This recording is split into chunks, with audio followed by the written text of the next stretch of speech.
Had about 960 entries. It's which is about standard for the number. Usually the show's around about 1,000. 360 cheeses was included in that. 100 chocolates as well, so because we include chocolate in the dairy here as well. And I have to say, we've just had a discussion, a round table meeting, and really looking at the products they had this year overall. It's probably reflecting some good seasons. We've had 2 good seasons in Southeast Australia particularly, and we saw I thought the standard product was actually above what they were the last couple of years, which is really nice to see.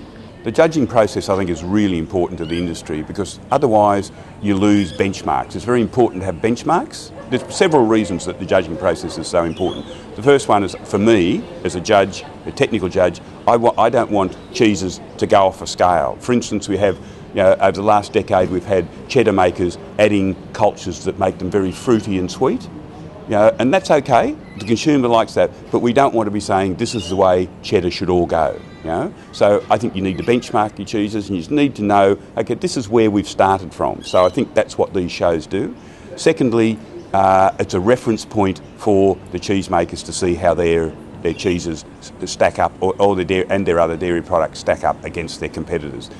I think that's probably almost the most important thing for the exhibitors. And then there are, of course, the medals at the end of it. So, as a marketing tool. But I think mostly the exhibitors want to see where their product rates against their competitors.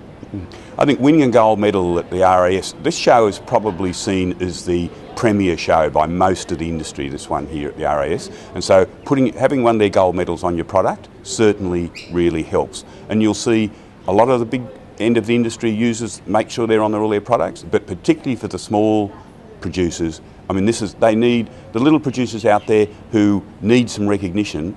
And often it takes them 3 or 4 years to win a gold medal here or more. But once they've got that, I think they feel that they've made it, they've been recognised, but also their customers, and they'll have a small customer base, but that customer base will suddenly recognise that the industry has recognised that this is actually a very good product, and I think their sales then expand fairly quickly.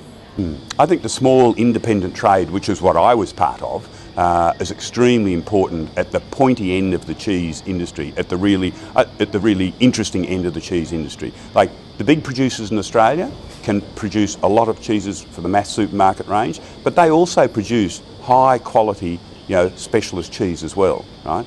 But the small independent people rely on, small producers rely on that independent trade, the delis, the small supermarkets to move their product, and to a large extent farmers markets as well.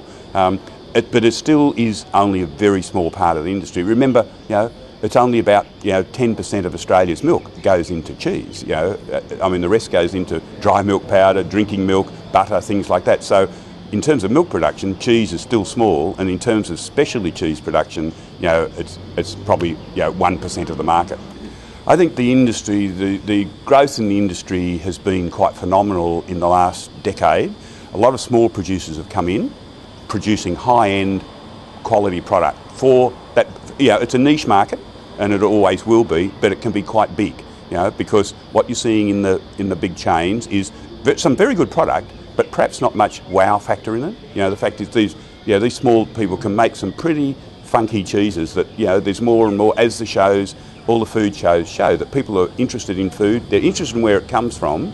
So we're starting to develop even probably a regional cheese culture in Australia where you have small producers that don't sell outside their region. So as you travel around Australia, I think in 10 years' time, you're going to find, I found myself in northern New South Wales, and here's 3 cheese makers. I've come across these wonderful cheeses, and I won't see them outside of this region. So I think that at the small end, that's where we're heading, and I think in another 10 years, it'll be really quite diverse. I think probably the biggest thing that the industry, the cheese and dairy industry needs, the biggest challenge is education of the consumer.